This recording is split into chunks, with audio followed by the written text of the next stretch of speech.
बिस्मिल्लाहिर्रहमानिर्रहीम। अस्सलाम वालेकुम नाज़रीन, मैं हूं जमशेद अंसारी। नाज़रीन, अगर मैं आपसे सवाल करूं कि आज अपोजिशन की जमातों में सबसे ज़्यादा मुतहर्रिक, एक्टिव और गन गरज किस पार्टी की और किस पार्टी की लीडरशिप की आपको ज़्यादा नज़र आ रही है, तो मुझे यकीन है कि बग़ैर किसी कन्फ्यूज़न के आपका जवाब यही होगा कि पीपल्स पार्टी। जी हाँ, आप देख लें कि इंतहाई गैर मामूली किस्म की सूरत हाल है। बिलावल भुट्टो ज़रदारी साहब जो हैं, उन्होंने आज तक आप उनकी मुख्तसर सियासी तारीख़ देख लें कि एक हफ़्ते में हर हफ़्ते बिला नागा उन्होंने प्रेस कॉन्फ्रेंसेस नहीं की, लेकिन अब वो हर हफ्ते मुतवातर तसलसल के साथ प्रेस कॉन्फ्रेंसेस कर रहे हैं और इमरान खान साहब पे तनकीद और तनकीज़ के मुसलसल नश्तर बरसा रहे हैं। तो ये सब कुछ बिला वजह नहीं है। क्योंकि अब आसिफ अली ज़रदारी ने मुकम्मल तौर पे फ़ैसला कर लिया है कि अब वो आखिरी हद तक जाएंगे। और क्यों जाएंगे? इसलिए कि आसिफ ज़रदारी को अब यकीन हो गया है कि इमरान खान साहब ने उन्हें कभी भी किसी भी कीमत पे कोई रियायत नहीं देनी। चुनांचे आसिफ अली ज़रदारी को अब अपना अंजाम जो है वो बिल्कुल करीब नज़र आ रहा है। उससे पहले उन्होंने ये जो माजी में सियासी जमातें अपने जो सियासी हरबे हैं जो इस्तेमाल करते हैं, जो प्रेशराइज़ करते रहते हैं लोगों को, उन्होंने वो तमाम सियासी हरबे इस्तेमाल कर लिए।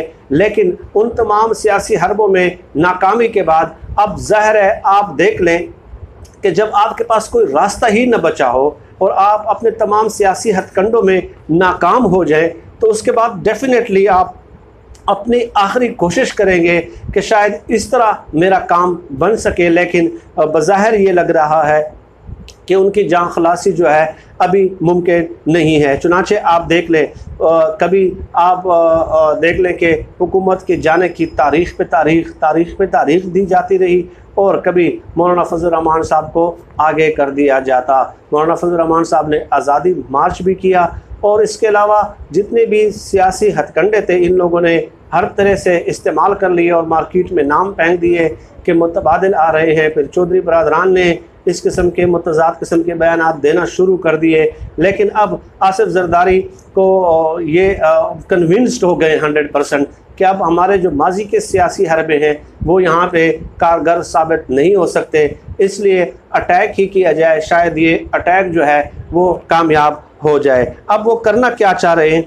आप खुद 2 दिन पहले चौधरी मंजूर साहब जो हैं पीपल्स पार्टी के सीनियर रहनुमा हैं, उनका आप बयान देख लें, पढ़ लें। मैंने अखबार में पढ़ा कि वो शिकवा कना नज़र आते हैं कि पता नहीं नून लीग वाले क्या कर रहे हैं। हम APC में एक कंसेंसस डेवलप करना चाहते हैं और अपोजिशन जमातों को एक प्लेटफार्म पे इकट्ठा करना चाह रहे हैं, लेकिन नून लीग वालों का कोई क्लियर कट जवाब हमें नहीं मिल रहा और नून लीग वालों ने जो है ना वो जो है हमारे हाथ नहीं आ रहे। अब देख लें तमाम फ्रंट्स पे, एक तरफ सियासी बयानात बिलावल भुट्टो गरज रहे हैं, बरस रहे हैं, दूसरी तरफ उनकी जो सेकंड लीडरशिप है वो भागम भाग और भाग दौड़ कर रही है कि कैसी तरीके से अपोजिशन को बिठाया जाए। और लेकिन अपोजिशन भी ज़ाहिर है आगे शहबाज शरीफ साहब हैं, तो आप देख लें कि शहबाज शरीफ साहब खुद जैसे आज़ादी मार्च के मौके पे उन्होंने अपने लिए उस मौके को इस्तेमाल किया।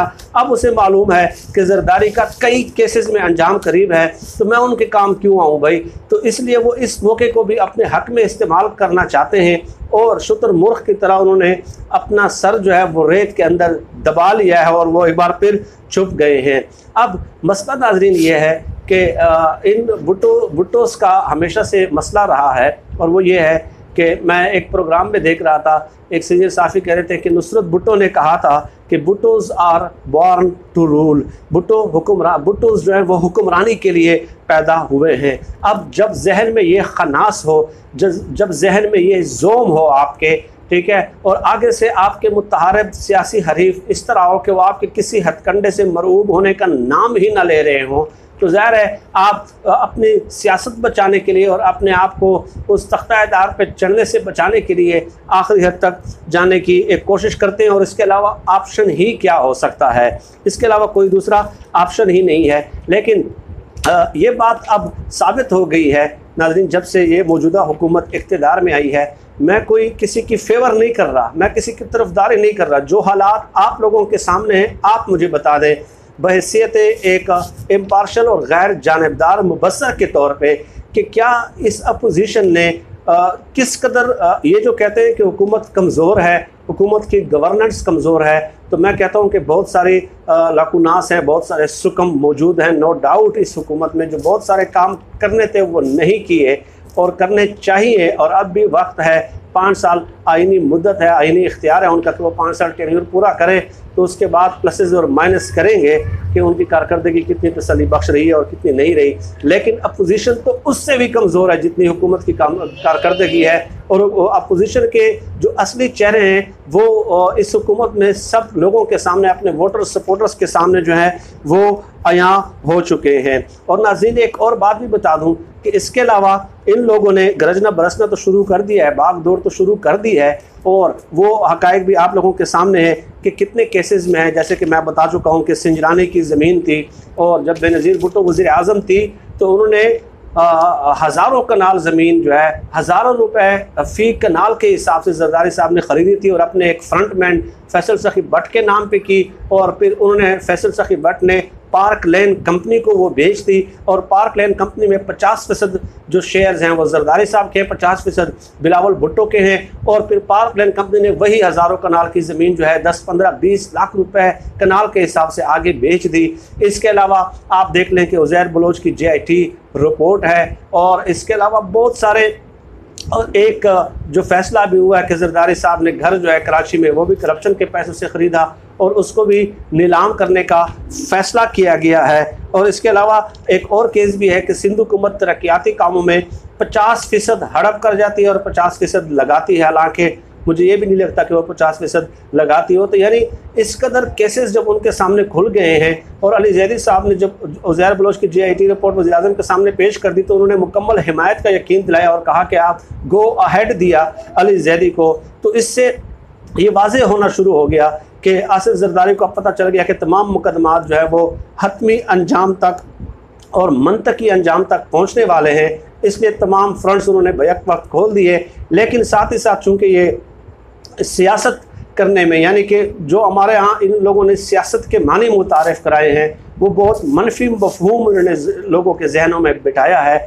ये भी है कि बिलावल भुट्टो के बारे में ख़बरें ये हैं कि वो सामने तो गरजते और बरसते हुए आपको नज़र आ रहे हैं, लेकिन ये एक प्रेशराइजिंग टैक्टिक्स है जैसे कि मैंने पहले बताया। लेकिन साथ ही साथ वो अंदरूनी खाना पैगाम भी भिजवा रहे हैं कि अभी भी वक्त है, आओ मिल बैठ कर अफहाम और तफहीम से जो है वो मामलात हल करते हैं, और हम आप हुकूमत को यकीन दिलाते हैं कि जी आपके रास्ते में कोई हम इम्पेडिमेंट्स और ऑब्स्टिकल्स क्रिएट नहीं करेंगे।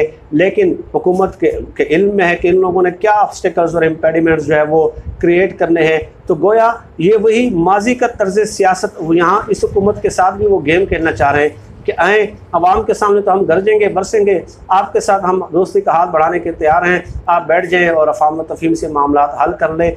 जैसे कि माजी में ये करते रहे कि हम सड़कों पे घसीट देंगे, लूटा हुआ पैसा उनके पेट से बाहर निकाल देंगे और अवामी फलाह के मनसूबों पे खर्च कर देंगे। लेकिन ये तर्ज सियासत भी उनकी मुकम्मल दम तोड़ती हुई नज़र आ रही है। चुनाचे जब तमाम ऑप्शंस इनके बिल्कुल ग्राउंड हो गए और किसी जो है ना वो फ्रूटफुल और प्रोडक्टिव साबित नहीं हो रहे, तो अब मौलाना फजल रहमान साहब से जो जरदारी की बात हुई है वो ये भी हुई है कि किसी तरह जो है मुअस्सर अपोजिशन लीडर के रूप में पेश किया जाए जो है ना बिलावल भुट्टो को, क्योंकि जो दूसरे कोरोना के जो एक्सपर्ट हैं जो बाहर से आए थे, जो पूरे पाकिस्तान को कोरोना से बचाने आए थे, उनका तो कोई आता पता नहीं कि वो कहाँ पे गायब हो गए हैं।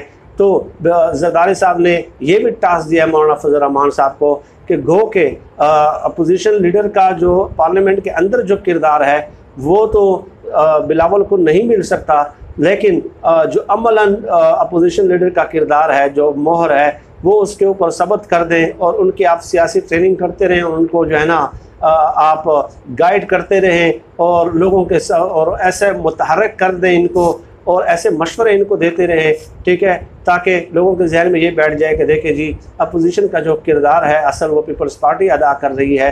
तो गोया वो उस गैप को फिल करना चाहते हैं जो शहबाज शरीफ की वजह से जो खला सियासत में रह गया है। लेकिन बहरहाल आज की वीडियो का मकसद इतना था कि मैं आप लोगों की खिदमत में ये बात बता सकूं कि आसिफ जरदारी को ये बात उसके जहन में अब बैठ गई है कि अब केसेस का मंतकी अंजाम है और अब किसी भी सूरत जान खलासी मुमकिन नहीं है। तमाम हरबों में वो नाकाम हो चुके हैं। इसलिए आप देख लें कि आपको मुख्तलिफ फ्रंट्स पे उनकी तरफ से बयानात, गन गरज और इस तरह के जो तरीके हैं वो आप लोगों के सामने आ रहे हैं। नाज़रीन, आज के लिए इतना ही। इस मौजू पर मज़ीद बात होती रहेगी। आप सब लोग अपना बहुत बहुत ख्याल रखेगा, मुझे अपनी दुआओं में ख़ुसूसी तौर पर याद रखेगा। अल्लाह सब काम नासिर हो। पाकिस्तान जिंदाबाद। अल्लाह हाफिज़।